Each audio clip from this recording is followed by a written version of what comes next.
Muito bem. Quando pensamos na palavra providência, é comum pensarmos em algo relacionado a uma ação, não é? Uma disposição prévia dos meios necessários para a consecução de algum fim. Então, pode ser também um conjunto de ações para que algo aconteça, ou um conjunto de ações para que algo não aconteça, não é? Tomarei providências para que algo ocorra, né? Para que tal situação ocorra. Ou tomarei providências para que tal situação não ocorra ou não se repita, não é? Normalmente falamos assim. Isso falando, então, das nossas questões materiais aqui, do nosso dia a dia, do nosso trabalho, da nossa família, das nossas diversas relações sociais que temos. Mas quando levantamos o olhar para Deus, ou seja, para a providência divina, o conceito é parecido. E aí buscaremos aqui ao longo das nossas reflexões, baseados num estudo sistematizado da Federação Espírita Brasileira, respondemos questões do tipo: o que é essa providência?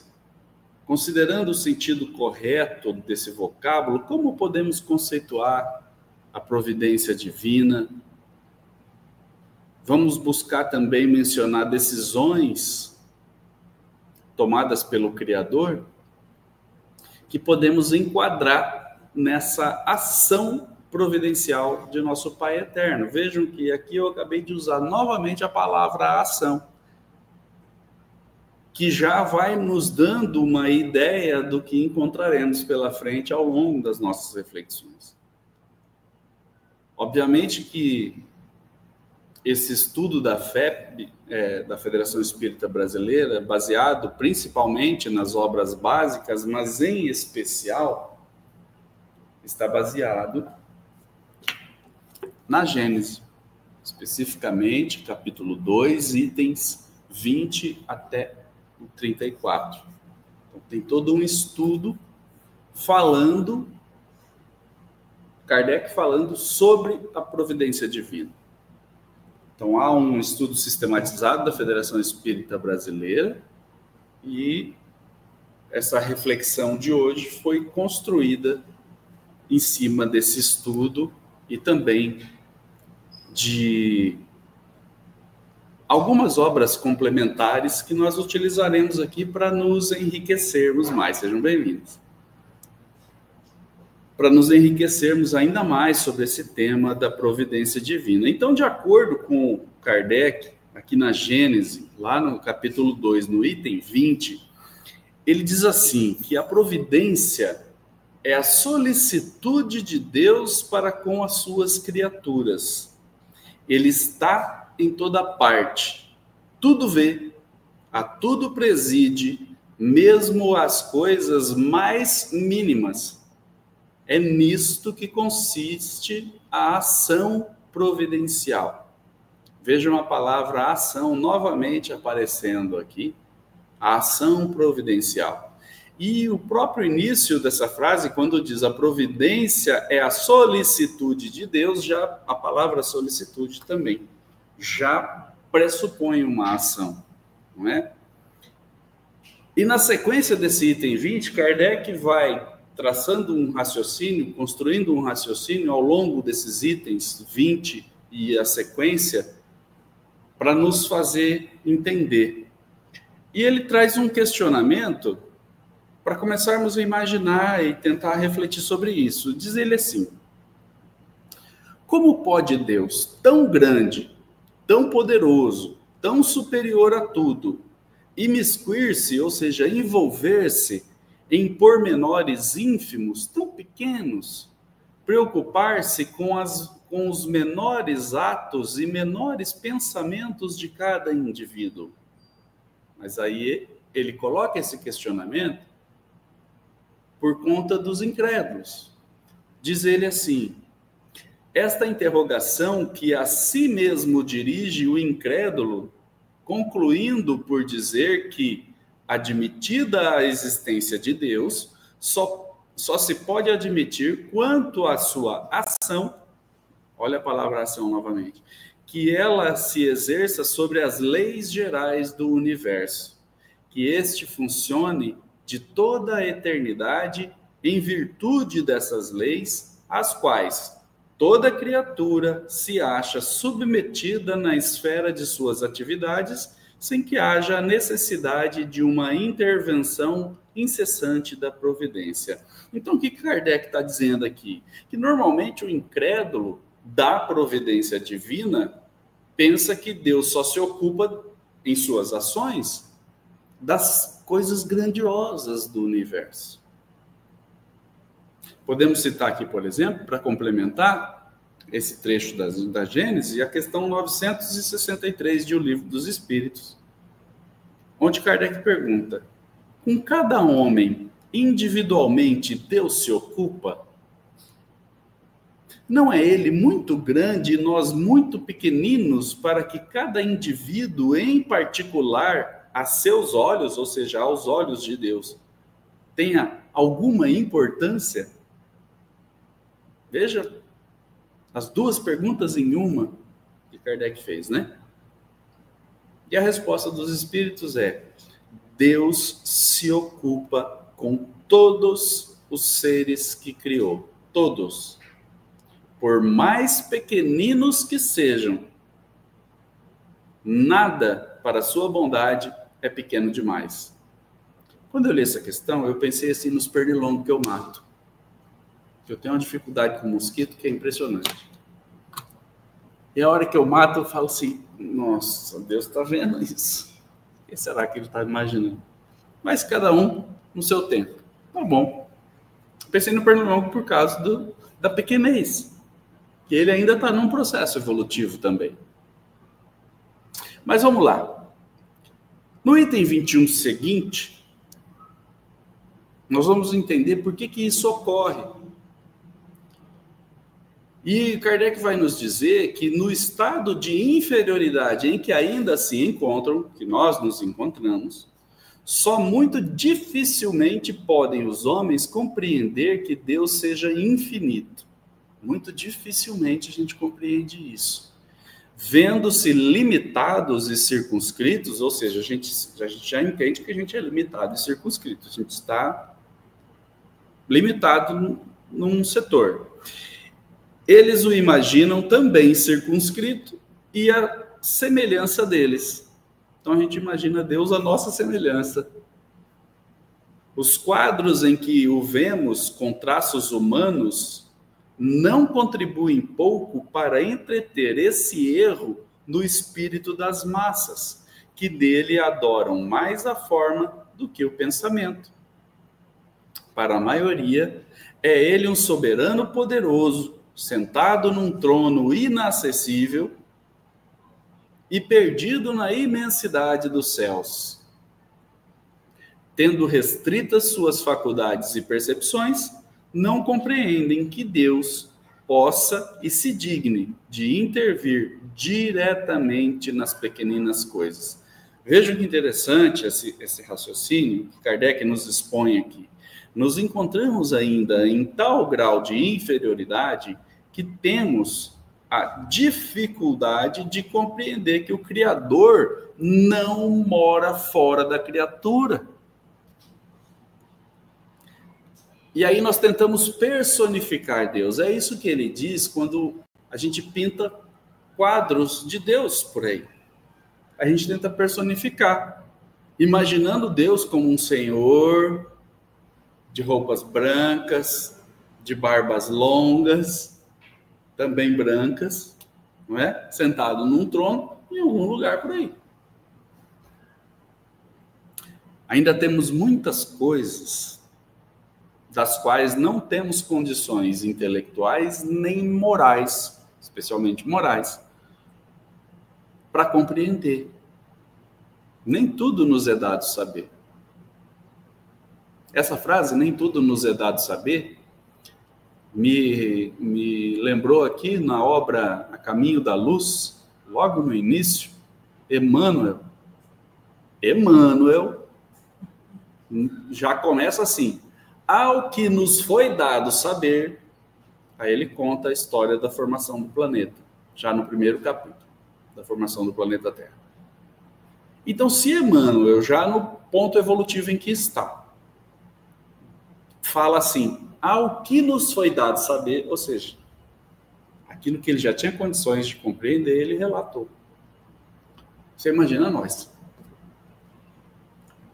Então, consciente disso, dessas nossas ainda limitações, Kardec, que foi considerado o bom senso encarnado, nos ajuda a termos uma ideia melhor da providência divina, nesse capítulo 2 da Gênese, e assim ele continua dizendo que, impotente para compreender a essência mesma da divindade, o homem não pode fazer dela mais do que uma ideia aproximativa, mediante comparações necessariamente muito imperfeitas, mas que, ao menos, serve para lhe mostrar a possibilidade daquilo que, à primeira vista, lhe parece impossível. Isso já está no item 22, lá da Gênesis, no capítulo 2.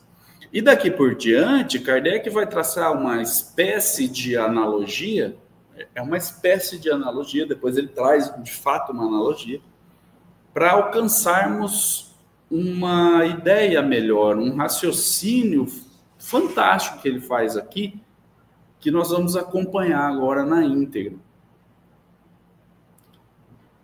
Kardec diz assim, para tentarmos entender um pouquinho sobre Deus e essa providência divina. Ele diz assim, suponhamos um fluido bastante sutil para penetrar todos os corpos. Então, imaginamos um fluido bastante sutil que penetra em todos os corpos. E todos os corpos significa todos os corpos. Não só pessoas, mas as coisas. Sendo ininteligente, esse fluido atua mecanicamente por meio tão só das forças materiais. Então, ele penetrou em todos os corpos, ele reage conforme essa matéria. Porque o fluido em si não é inteligente. Esse é o raciocínio agora. Se, porém, supusermos, olha o bom senso de Kardec, vamos supor, dotado de inteligência esse fluido, de faculdades perceptivas e sensitivas, ele já não atuará às cegas, mas com discernimento, com vontade e liberdade. Ou seja, ele verá, ouvirá e sentirá. As propriedades do fluido perispirítico dão-nos disso uma ideia. Ele não é de si mesmo inteligente, pois que é matéria, mas serve de veículo ao pensamento, às sensações e percepções do espírito. Para quem esteve no EPP e se lembra do estudo do perispírito, então nós temos o espírito, o perispírito e o corpo físico. Então ele está falando desse perispírito, que é sutil, e que serve de intermediário entre o espírito e o corpo. O perispírito, então, ele não é inteligente. Quem é inteligente é o espírito. Mas ele se mistura para que faça esse intermédio. Então ele diz assim, esse fluido não é o pensamento do espírito. É, porém, o agente e o intermediário desse pensamento.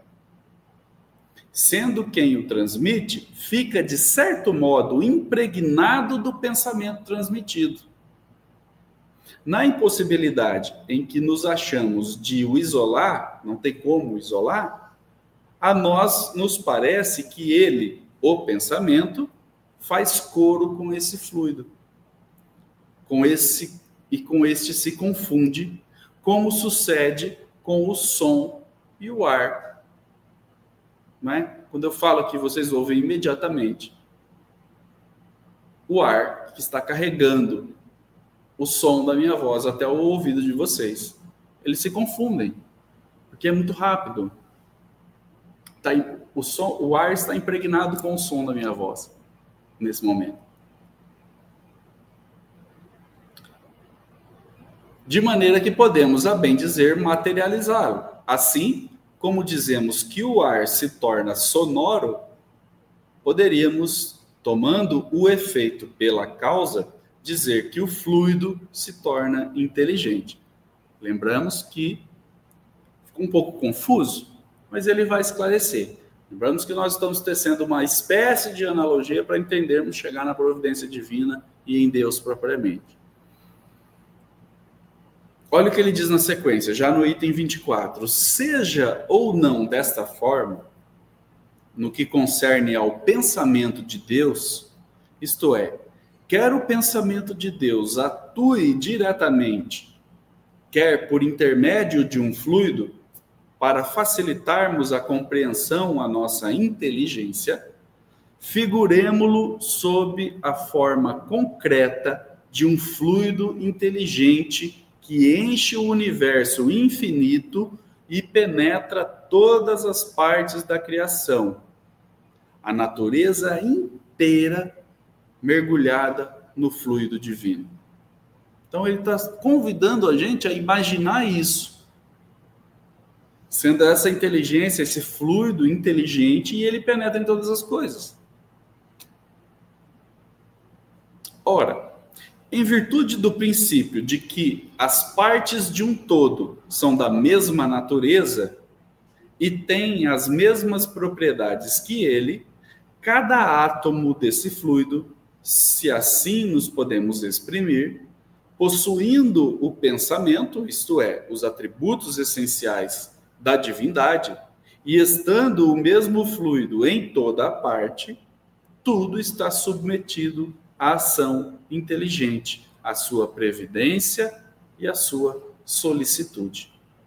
Lembram que lá no início dizemos que a providência é a solicitude de Deus para com as criaturas e que ele está em toda parte, tudo vê, tudo preside, mesmo nas coisas mais ínfimas. Então, nenhum ser haverá, por mais ínfimo que o suponhamos, que não esteja saturado dele. Achamo-nos, então, constantemente em presença da divindade. Constantemente. Nenhuma das nossas ações lhe podemos subtrair ao olhar. Nenhuma das nossas ações podemos lhe subtrair o olhar. Ou seja, nada do que a gente faz escapa ao olhar de Deus. Nem o que a gente pensa.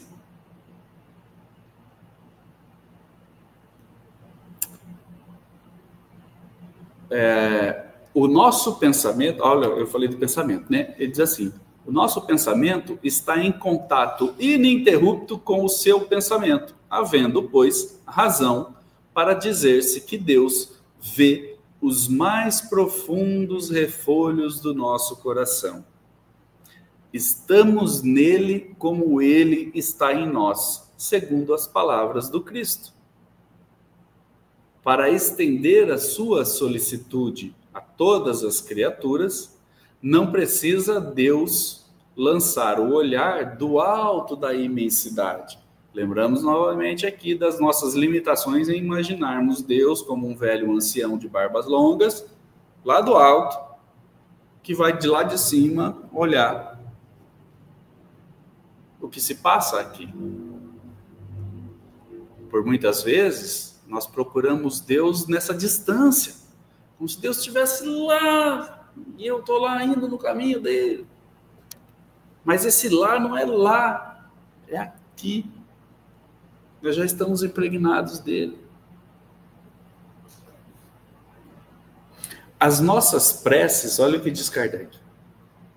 As nossas preces, para que ele as ouça, não precisam transpor o espaço, nem ser ditas com voz retumbante, pois que estando de contínuo ao nosso lado, os nossos pensamentos repercutem nele. Os nossos pensamentos são como os sons de um sino que fazem vibrar todas as moléculas do ar ambiente. Aí, dentro desse raciocínio, Kardec vem para reforçar um lembrete para que a gente não comece a interpretar errado. Ele faz assim, ó, longe de nós a ideia de querer materializar a divindade. Por quê? Porque nós estamos fazendo essa analogia de Deus como sendo um fluido que penetra todas as coisas. A imagem de um fluido inteligente e universal, evidentemente, não passa de uma comparação apropriada a dar de Deus uma ideia mais exata do que os quadros que o apresentam debaixo de uma figura humana. Então ele fez essa comparação para que a gente pare de pensar em Deus como esse senhor de barbas longas que a gente ainda imagina. Destina-se ela, a analogia, a fazer compreensível a possibilidade que tem Deus de estar em toda parte e de se ocupar de todas as coisas ao mesmo tempo.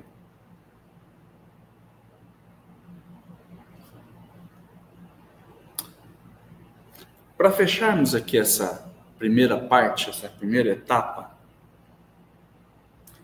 o Kardec nos traz no item 27 uma outra analogia. Essa foi uma espécie de analogia, onde ele traz ali na Gênese essa intenção, esse raciocínio de Deus como um fluido, essa providência como um fluido, onde ele vai estar em contato com todos e, lógico, fazendo as percepções dos nossos pensamentos, das nossas intenções, das nossas ações, não é? Mas agora ele vem trazendo uma outra analogia. Então lembramos que somos espírito, temos um perispírito e atualmente nós aqui encarnados habitando um corpo físico. Muito bem. Com base nesse conceito, ele vai lançar uma analogia aqui, dizendo assim: o homem é um pequeno mundo que tem como diretor o espírito e como dirigido o corpo físico. Nesse universo, o corpo representará uma criação. Então, nós vamos pensar que Deus o corpo é uma das criaturas e o espírito seja Deus, nessa relação, dessa analogia que ele está construindo. Então ele diz assim: compreendei bem que aqui há uma simples questão de analogia e não de identidade. É apenas para que a gente alcance essa magnitude, essa ideia, para fazer uma ideia de Deus e de sua providência. Então, repetindo, o homem é um pequeno mundo que tem como diretor o espírito e como dirigido o corpo físico. Nesse universo, o corpo representará uma criação e Deus seria o espírito, tá? Os membros desse corpo, os diferentes órgãos que o compõem, os músculos, os nervos, as articulações, são outras tantas individualidades materiais, se assim se pode dizer, localizadas em pontos especiais do referido corpo. Então, digamos que cada membro, cada átomo, cada célula, é uma individualidade. Se bem seja considerável o número de suas partes constitutivas de natureza tão variada e tão diferente, a ninguém é lícito supor que se possam produzir movimentos ou uma impressão em qualquer lugar sem que o espírito tenha consciência do que ocorra. O que ele está dizendo aqui? A mão é diferente do pé. Digamos que a mão seja uma individualidade, o pé é outra individualidade. Mas quem coordena tudo isso é o espírito. Então, se o pé recebe uma sensação, o espírito capta. A outra individualidade, que é a mão, nesse caso que eu estou citando, é a mesma situação. Houve uma sensação, o espírito captou. Há sensações diversas em muitos lugares simultaneamente. O espírito as sente todas. Se eu tiver uma sensação no pé e na mão ao mesmo tempo, se eu pisei num caco de vidro, ou peguei num espinheiro ao mesmo tempo, o espírito captou as duas situações ao mesmo tempo. O espírito as sente todas, distingue, analisa, assina a cada uma a causa determinante e o ponto em que se produziu. Tudo por meio do fluido perispirítico. Análogo fenômeno ocorre entre Deus e a criação. Deus está em toda parte, na natureza, como o espírito está em toda parte no corpo. Todos os elementos da criação se acham em relação constante com ele, como todas as células do corpo humano se acham em contato imediato com o ser espiritual. Não há, pois, razão para que fenômenos da mesma ordem não se produzam de maneira idêntica num e no outro caso. Um membro se agita, o espírito o sente.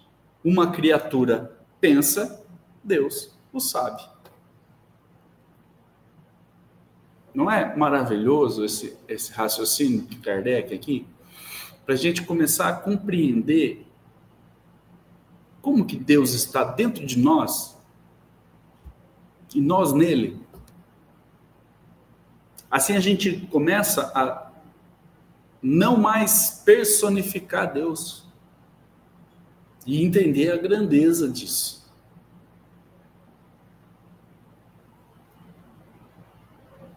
Entender a grandeza do amor dele por todos nós.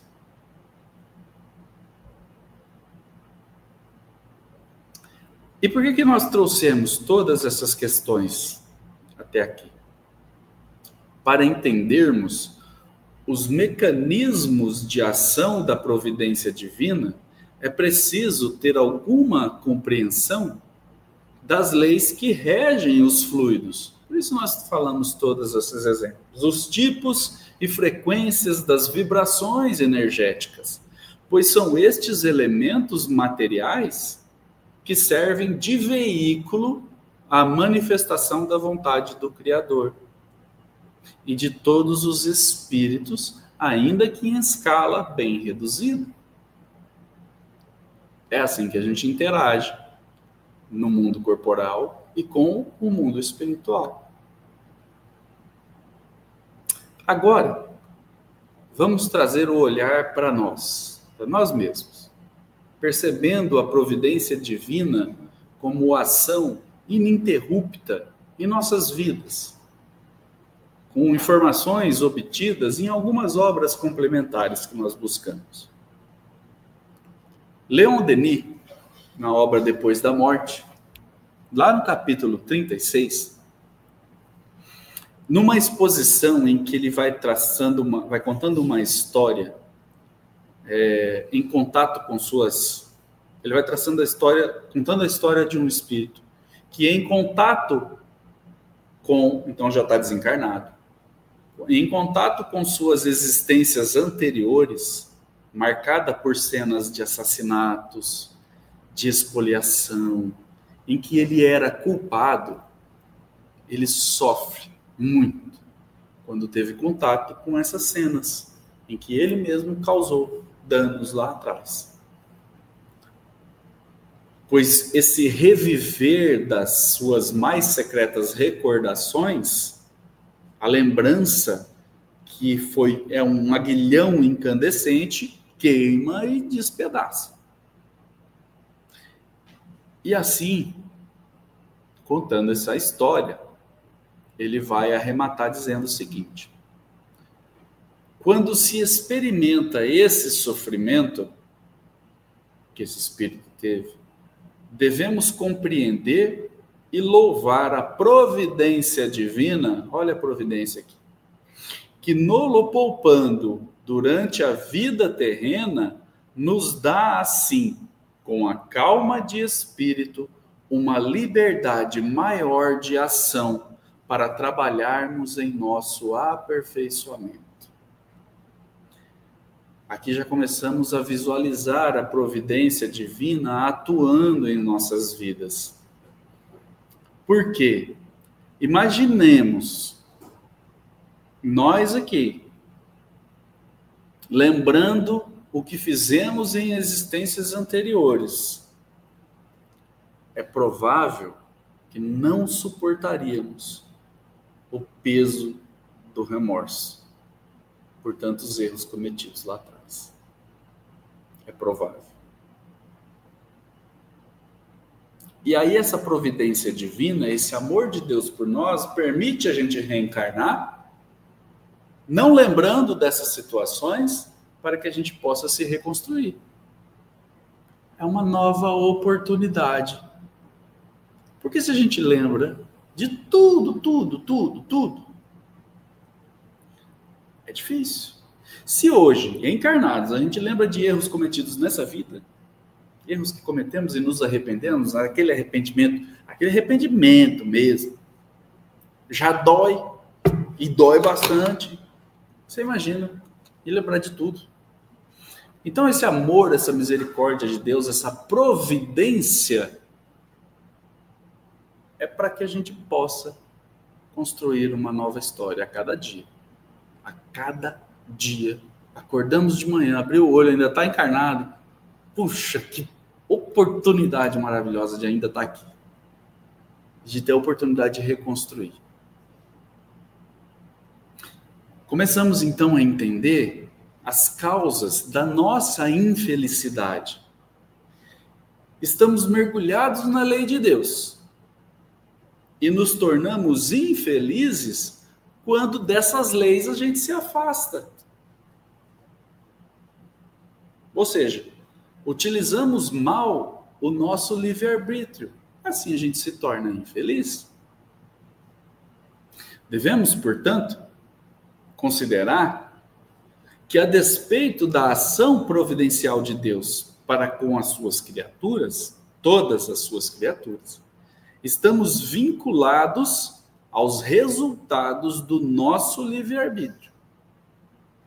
Dessa forma, todas as nossas ações estão submetidas à lei de Deus, às leis de Deus, não é?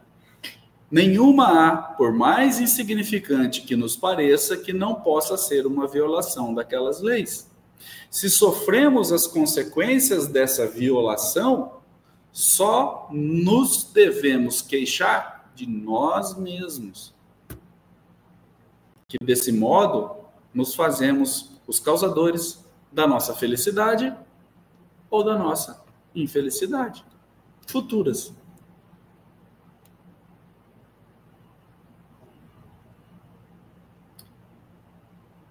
Numa outra obra, Irmão X, a obra Pontos e Contos, lá no capítulo 7, capítulo 7 se chama O Acidente Providencial. Olha isso. Ele conta a história, eu vou acabar dando um spoiler, mas depois vocês peguem a obra para ler ela completa e ver os detalhes. Mas eu vou ter que dar um spoiler para entendermos mais esse exemplo. Ele conta a história, então, de Martinho Souza, rapaz inteligente, muito culto, mas excessivamente confiado a ideias fixas. Não abria mão do seu ponto de vista por nada. Diante dessas peculiaridades, lógico que ao longo do texto vai discorrer esses pontos de vista dele, por que ele era tão aferrado nesses pontos de vista, não abria mão de nada. Tudo bem. Diante dessas características dele, ele foi colhido numa trama sutil de uma terrível obsessão. E sofreu muito com isso.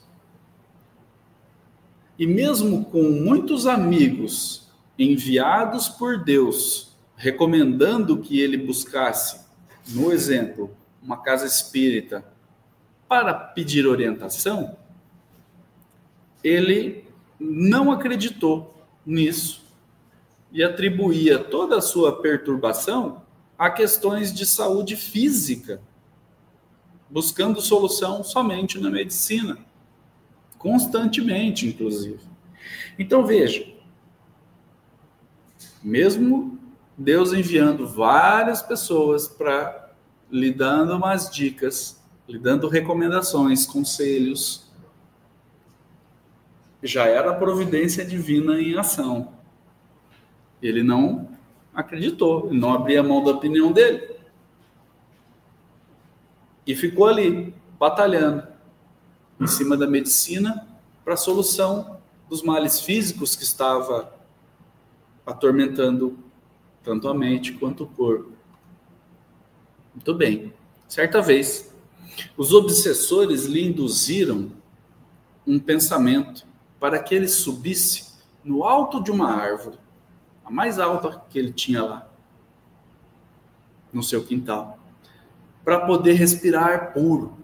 Você está buscando, você está precisando de ar puro para o seu corpo físico. Sobe lá no alto daquela árvore, que lá em cima o ar é mais puro do que aqui embaixo. Essa foi a recomendação que fizeram. Então ele considerou que lá em cima o ar era mais puro, que seria restaurador para a sua saúde física. Mas a intenção dos obsessores nesse exemplo, nessa história, era derrubar ele de lá. Percebendo isso,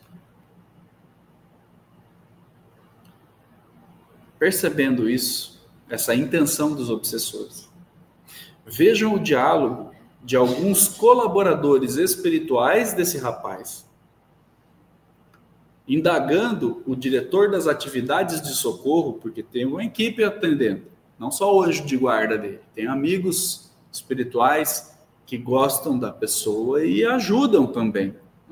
Não temos só o nosso anjo de guarda ao nosso lado, tem mais gente que gosta da gente. Mas aí eles indagaram o diretor dessa atividade de socorro, para que fizessem uma intervenção para que ele não caísse da árvore. Afinal, essa era a intenção dos obsessores. Olha o que o diretor disse: não podemos violentar o nosso Martinho no que se reporta à preferência individual. Eles não violam o nosso livre-arbítrio. A decisão, por mais influência que a gente receba, a decisão é sempre nossa. Se ele estima a orientação dos que lhe tramam a perda, como evitar que sofra as consequências justas? Deixemo-lo confiar-se à dolorosa prova. Talvez esteja dentro dela a chave da solução que ambicionamos. O que aconteceu na sequência? Martinho esperou a família toda dormir, de madrugada, foi lá, subiu, caiu, quebrou as duas pernas.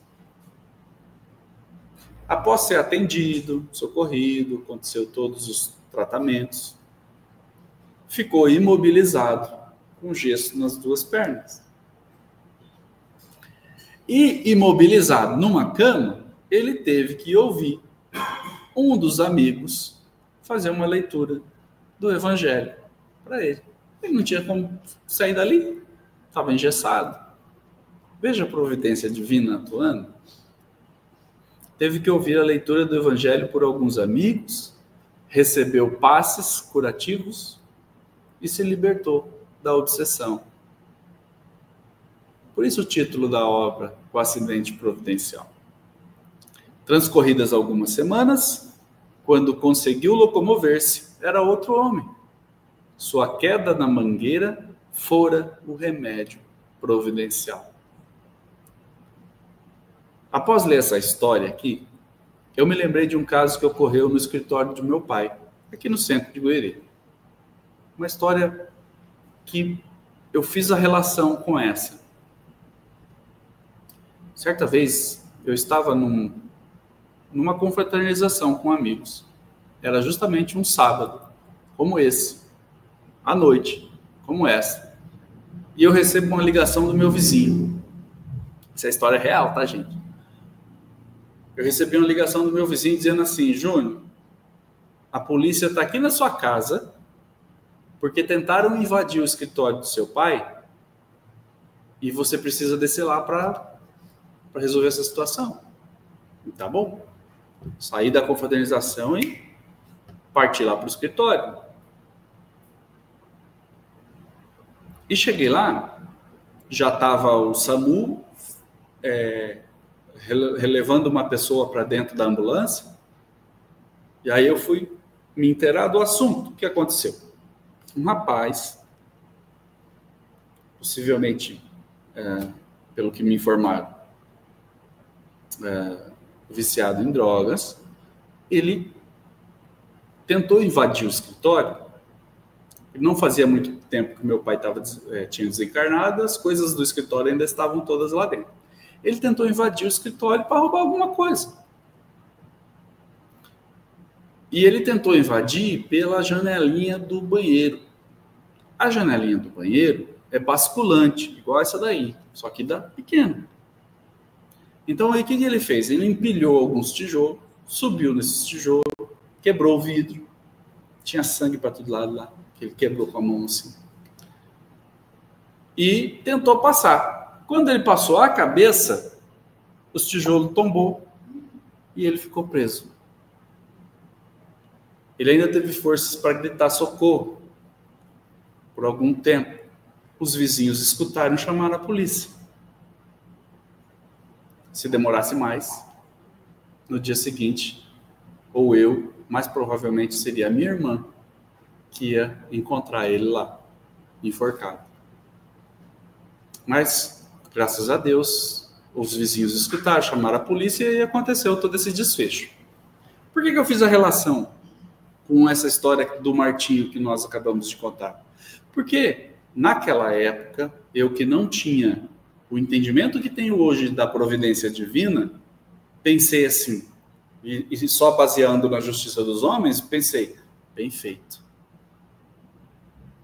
Mas eu pensei em bem feito com maldade, desejando o mal dele.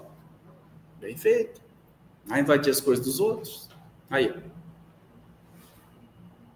Mas fazendo essa relação com a história do Martim, em que a providência divina não falha e nós todos somos atendidos pelos benfeitores espirituais, talvez, aí é uma suposição minha fazendo essa relação, talvez a providência tenha permitido que ele chegasse a esse ponto de quase morrer, para que isso o despertasse para mudar de vida. Talvez. Eu nunca mais tive notícia desse rapaz. Eu não sei se mudou de vida. Mas Deus queira que tenha mudado. Que esse acidente com ele tenha servido de alerta. Assim como o do Martinho, que sofreu a queda, quebrou a perna. E com isso, ele teve que passar por novas ações para poder despertar. Tomara a Deus que esse menino também tenha despertado para uma mudança de vida. Porque além dos machucados, se feriu o pescoço, as duas mãos todas cortadas, enfim, todo machucado, teve que depois enfrentar o processo judicial natural, né?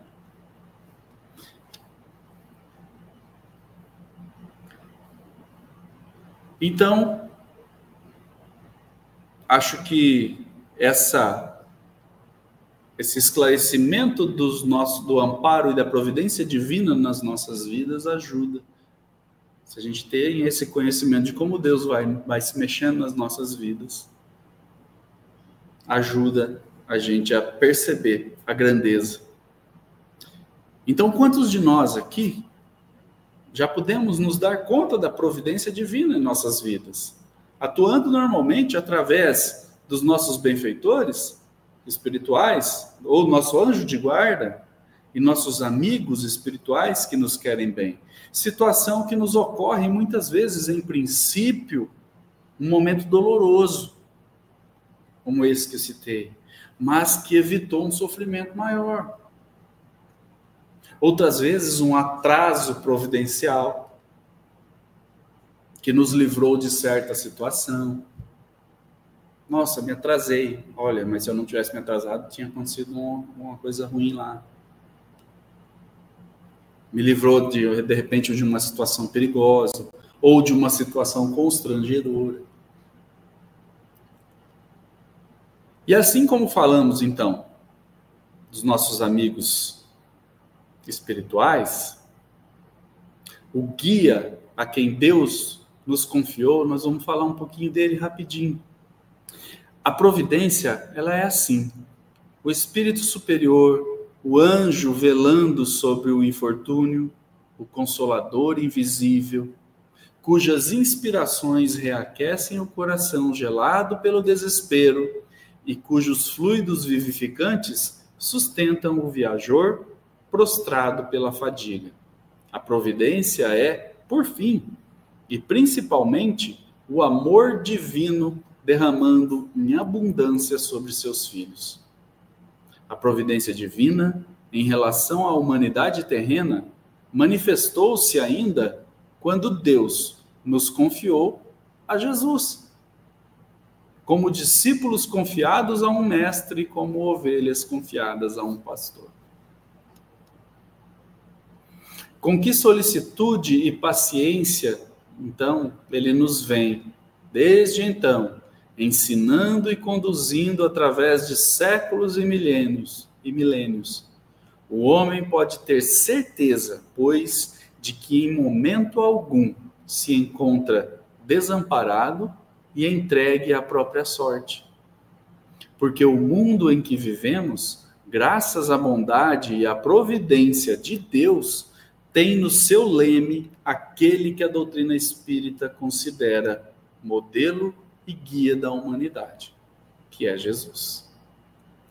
Para encerrarmos, queridos meus amigos, nós faremos aqui uma leitura de um texto de Emmanuel na obra Segue-me, onde ele faz uma interpretação da passagem da carta de Pedro, no capítulo 2, versículo 16. Esse versículo diz: como livres e não tendo liberdade por cobertura de malícia, mas como servos de Deus. Então Emmanuel faz a seguinte interpretação: observa o amparo de Deus constantemente ao redor de teus passos, mas muito especialmente quando inibição ou esgotamento te espreitam. Supunhas-te incapaz de suportar valorosamente determinada mudança na própria vida. Entretanto, acolheste com paciência o improviso da transformação necessária e uma força imponderável te restituiu a paz, com o desejo de tarefas mais amplas na edificação da própria felicidade. Julgavas-te sem recursos para resolver certo problema? No entanto, permaneceste firme no exato desempenho dos compromissos que o mundo te deu, e sem que percebesses, agentes invisíveis te apagaram as preocupações, afastando a questão que te apoquentava. Temias a impossibilidade de atender a obrigações que inesperados acontecimentos te impuseram e que se te figuraram sumamente difíceis. Todavia, foste fiel ao trabalho que a existência te confiou e escoras intangíveis te sustentaram para desempenhá-las, investindo-te na alegria da consciência que preside as vitórias do coração. Receavas versar esse ou aquele tema edificante em público? Olha aí, para quem tem dificuldade de falar em público. Receavas versar esse ou aquele tema edificante em público, acreditando-te sem possibilidades para tanto? Contudo, aceitaste o dever de falar por amor aos companheiros da humanidade, e o auxílio espiritual te brilhou no pensamento e no verbo, facultando-te o conforto de transmitir esperança e paz, a benefício do próximo, pelos fios da inspiração. Certifica-te desse modo. Quão importante se faz a tua parte nessa ou naquela realização perante a vida. A providência divina te concede meios acima de tuas forças, a fim de que colabores na construção do bem de todos, por livre vontade, e não de espírito escravizado ao jugo das circunstâncias. Em síntese, Deus te ajuda para que te ajudes, e dar-te-á sempre o auxílio máximo, desde que não faltes com o teu concurso, no desenvolvimento e no aperfeiçoamento da obra da criação, pelo menos com o mínimo do que sabes, podes e deve fazer. Emmanuel. Assim, meus queridos amigos, Deus está em nós e nós estamos nele. Que possamos ter sempre isso em mente. Agradeço pela paciência, extrapolamos um pouquinho o nosso tempo. Ficamos agora em oração e nós vamos aos passes. Para quem é a primeira vez, um dos nossos trabalhadores vai coordenar a entrada de vocês, vão entrar em quatro pessoas.